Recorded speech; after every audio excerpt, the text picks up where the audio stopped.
It's another beautiful Sunday afternoon. This is Rubbing Minds. Welcome. My name is Ebuka Obiuchi, and it's great to be here with you as usual.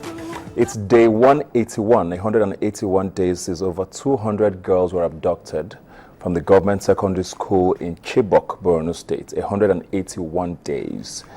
We still don't know their whereabouts. At least we officially don't know their whereabouts, even though the government in the past has said they know where the girls are, but just don't want to go in there and put their lives in danger by getting them out. We don't know what the future holds for them. We don't know if they would ever come back. We hear some parents have even held funerals for them, but we still have to keep talking about it because we want to believe that one day freedom will be theirs and all of these issues will be put in the past. And speaking of the girls and the abductions and all of that, it's only up that yesterday was International Day of the Girl Child. People around the world celebrated that day, to celebrate the girl child and all of the challenges that they face. And no other country is it more important to talk about that than in Nigeria, where we've had all of these issues, especially with the abduction of girls. And I have here with me someone to talk about the International Day of the Girl Child, Egosa Erunse from the SOS Children's Village. Thanks for being here today, sir. Thank you very much, Ebuka. Talking about abducted girls, it's something that has been very, very passionate for a lot of people. Some have sort of lost faith. Of course, the discussion has died down a lot. But how significant is that entire episode with this celebration that happened yesterday? I think basically it's a huge setback. We talk about the International Day of the Girl Child because in all ramifications, girls are usually more vulnerable in terms of their holistic development, in terms of fulfilling the rights of the child, so to speak.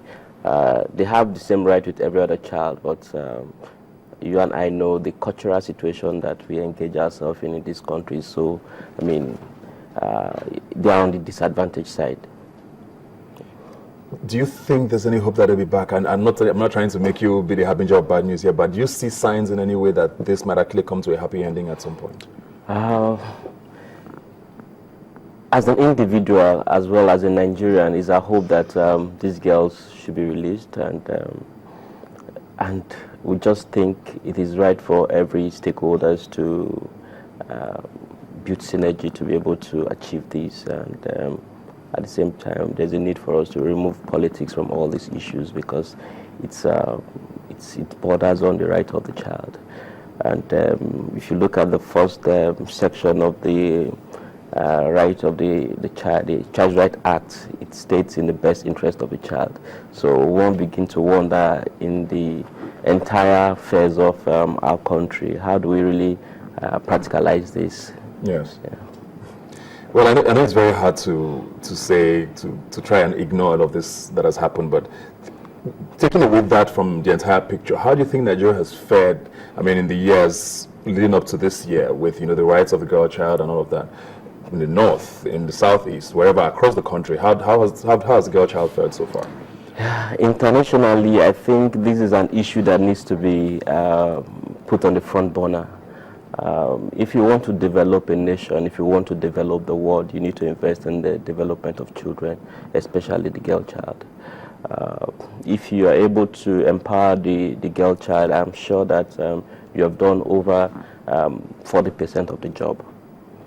Being that the girl is instrumental to all facets of development, taking it from the point of caring for their own children in the future and so on and so forth. So for me, I think there should be more emphasis in empowering, the girl child, educationally, in terms of social protection, in terms of health, in terms of employment, in terms of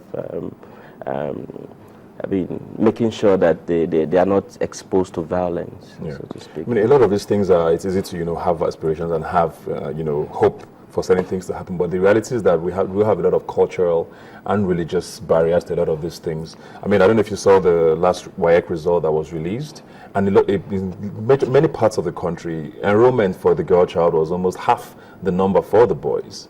What sorts of things should we be doing to break through these barriers?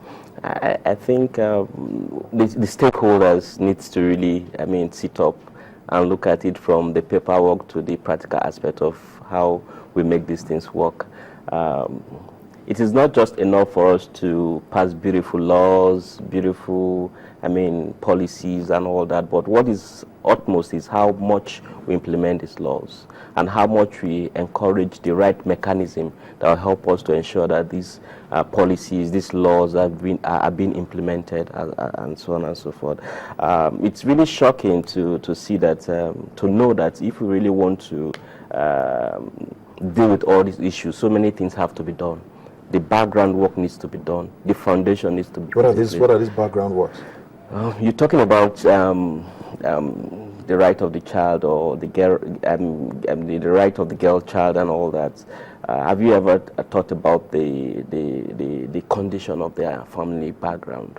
You need to look at all those aspects. You need to look at what is obtainable.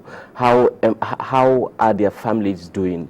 Do they really have the purchasing power to ensure that the quality of life their children are living is up to the standard? How many can you tell me in terms of per capita income in the household? What is it like in the rural area? What is it like in those poor families? We need to look at all this. We need to be able to put in place structures, infrastructure, so to speak, another mechanism that will help us. That will be a kind of foundation for an enabling foundation, so to speak. Okay. Yeah.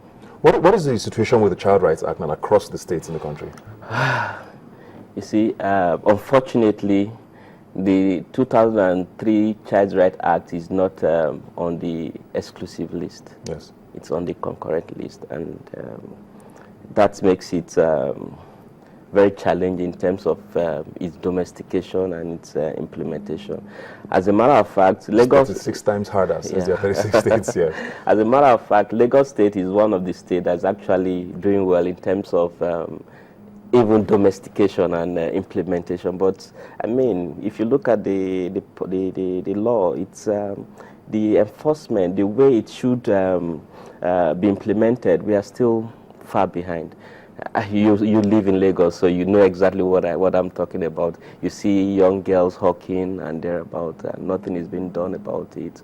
And these are issues that we need to really sit down, just bring all actors together. Let's brainstorm. Let's see how we can support each other. It's not a matter of whether it's your jurisdiction to enforce this policy, but let's look at what are those issues that are affecting its implementation. Let's find a way forward. We are dealing with human beings. We are dealing with cultural issues. We are dealing with poverty. We are dealing with people who do not really understand why you are telling them not to hawk. You are dealing with people whose purchasing power cannot afford 3 square meals a day. What do you want them to do? We need to begin to think economically. We need to begin to think socially how best we can address these issues. So do you see any deliberate move by any of the state governments to even try and tackle that? Because, like you said, I think the biggest issue would be poverty. If people found a way to feed their families and not make their children, a source of income for their lives, it would be a different story altogether. So there has to be deliberate efforts to fight poverty. SOS, as an organization globally, we've actually sent a proposal to the UN body, and what we're looking at is to see a better future for the world. And we came to realize that for there to be a better future, we need to invest in children and young people. And we made it clear that there are key 5 areas that needs to be touched. Okay. Looking at social protection, looking at health, looking at education, looking at employment, and also violence issue as it affects children, especially girls. So if all these issues are prioritized, we think that we can make a headway, because the children and the young ones are the future. If you want to create a sustainable and a better future, we need to focus on it. That does not mean we should neglect the elderly or the aged, but over 45% of our population are within the age group I've talked about. So we need to do something. We need to change the way we deal with them. We cannot use old solutions for new problems, solving new problems. We need to look at the world as it's changing, and we need to respond adequately. I think it's interesting that, the International Day of the Girl Child was yesterday, and the day before, the Nobel rewarded 2 people who fight for the rights of the girl child and the rights of the child with the Nobel Peace Prize. How important is it for Nigeria to start having those sort of heroes or a localized, someone that they can look up to around these parts and, relate to, that they can receive the message from? Yeah, you see, Nigeria is blessed. We have people who are enthusiastic about the growth and development of this country across all sectors, across all social strata. But the issue is, we are living in a society where there are a lot of challenges. Okay, you have to be able to show that yes, I am for this. And not everybody wants to believe in what you believe in because you believe for what is right. So you have to try your best to keep, building that courage to stand for what is right. Okay. For me personally, I think the issue of advocating for the right of the child, enabling women to have access to quality education, removing inequality and all that is not just enough. We must have the political will. We must have the social will. We must advocate and we must do everything possible to make it practicable. Yeah. A lot of the issues you've mentioned about with the girl child are things that need long-term solutions. Poverty, for example, cannot be wiped out in a day. With things like violence, needs a lot of reorientation of people to understand the need, not to go down that path. Are there any short to medium-term sort of solutions that we can start implementing to tackle some of these issues? Yeah, basically, one of my strongest desires is to see how we have a sound database for every citizen in this country, both the newly born and the aged, because it's the starting point. Because when you're planning, if you don't have data to plan with, you will fail. Yeah. So that should be an issue that we need to tackle. And there must be some kind of community reorientation. Because whether you like it or not, a child is not just does not just belong to the immediate family. It's part and parcel of a community. Yeah. We are talking about child protection. The community should be well involved. Child protection should start from the home, then the next level should be the community. The community should play important role in setting up committees that will be able to ensure that the rights of the child is being protected.